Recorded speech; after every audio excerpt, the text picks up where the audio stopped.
Global ट्रस्टच्या वतीने आज मॅरेथॉन स्पर्धा आज ग्रामीण भागात घेण्यात आलेली आहे आणि या संस्थेचे अध्यक्ष माझ्यासाठी मयंक गांधी आहेत.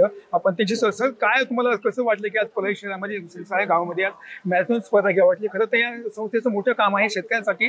आज घेण्याचं काय उद्देश नेमका? आम्ही काम करतो शेतकऱ्यासाठी, पण आम्ही परळीमध्ये आहे आणि मी जिथे बाहेर जातो मुंबईमध्ये दिल्लीमध्ये शहरात तो लोक म्हणतात अरे एकदम घाण काय हे सगळं मर्डर झालंय त्याच्या पुढे भ्रूण हत्या असं एकदम नाव खराब झालेलं आहे परळी. पण मी परळीमध्ये काम करतो आणि मी लोकांना पाहतो तो खूपच चांगले लोक आहे. असं लोक मी केव्हा भेटले नाही.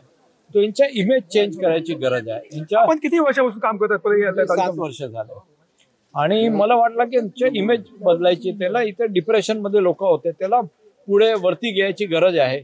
त्यामुळे मला वाटलं की स्पोर्ट्स पेक्षा काही बेटर नाही असं इमेज वाढवायच्या लोकांमध्ये, डिप्रेशन काढायचं. आणि मी मिलिंद सोमनला विचारलं की तुम्ही येऊ शकता तो आपण इथे एक मॅरेथॉन करू. तो फटाक करून त्यांनी बोलला की नाही तुम्ही बोला ते जे तारीख तुम्ही म्हणणार मी येतो. जाणीवपूर्वक परळीला बदनाम केलं जातं असं वाटतं तुम्हाला? नाही असं काय माहित नाही. आता मर्डर झालं कोणी जाणीवपूर्वक थोडी केलाय हे झालं बदनामी आपण जे म्हणलं परळीला बदनाम केलं जातंय हे जाणीवपूर्वक केलं जाते? नाही जाणीवपूर्वक असं केस झाला म्हणजे असं लोक तो बोलणार आहेत, पेपरमध्ये येणार, टीव्ही मध्ये येणार. आता राजदीप सरदेसाईंनी एक प्रोग्राम केला होता ह्याच्यावर. म्हणजे पूर्ण देशात नाव गेलेलं आहे परळीच्या, पण पॉझिटिव्ह नाही गेला, निगेटिव्ह गेलेलं आहे. आता पॉझिटिव्ह सुरू होईल. तसं काय सांगायला आपण पहिल्यांदा ग्रामीण भागामध्ये आला ते स्पर्धा घेतली होती, आपण याच्यात सहभाग घेतलेला. आपण फिटनेस म्हणून आपली ओळख आहे संपूर्ण. काय सांगाल इथले युवक पाहिले ग्रामीण भागातले त्याचे कुठे मोबाईल चाळी गेलेले तर कुठे हातात त्याचे काम नाहीये, अशा युवकांना आपण काय करणार? एकजण मी पहिल्यांदा नाही आलो इथेच. मी 7 वर्षापूर्वी सुद्धा आलो होतो जेव्हा जीव्हीटीने सुरुवात केली कामाला. आणि तसं मी भारतात फिरतच असतो, ग्रामीण भागातच जातो मी. मागच्या आठवड्यात सुद्धा मी महाडमध्ये होतो, तिथे पण एक रन झाली होती. आणि मला वाटतं जे काय आपल्या आयुष्यात होत असेल, जर आपलं आरोग्य ठीक असेल तर आपण त्याचा सामना बरोबर करू शकतो. काही जे काय प्रॉब्लेम्स असतील, पैशाच्या प्रॉब्लेम्स असतील, इमोशनल प्रॉब्लेम्स असतील, मेंटल प्रॉब्लेम असेल, जर आरोग्य आपलं ठीक असेल तर आपल्याला त्याचा सामना करू शकतो. जर आरोग्य ठीक नसेल आपण कशाचाही सामना आपण ठीक करू शकत नाही.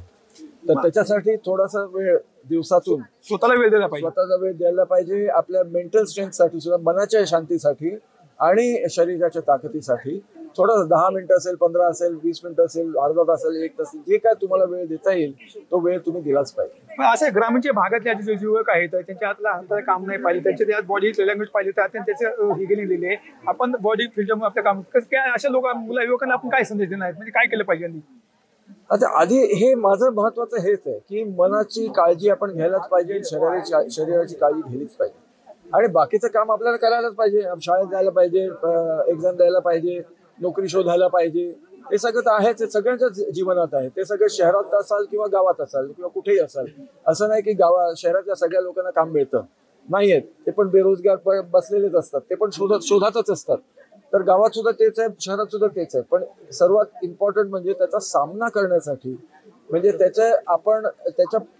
त्याच्या सोडून पुढे जायचं, त्याला ओलांडून की हे प्रॉब्लेम आहेत त्याला ओलांडून आपल्याला पुढे जायचंय. तर मनाची शांती त्याचा आपण राखण केली पाहिजे आणि शरीराची ताकद त्याची राखण आपली केलीच पाहिजे. चालतं ते होते शरीराची ताकद हे स्वतःची केली पाहिजे आणि मनाची शांती केली पाहिजे असं म्हणणं आहे. कॅमेरा विकास संभाजी म्हणजे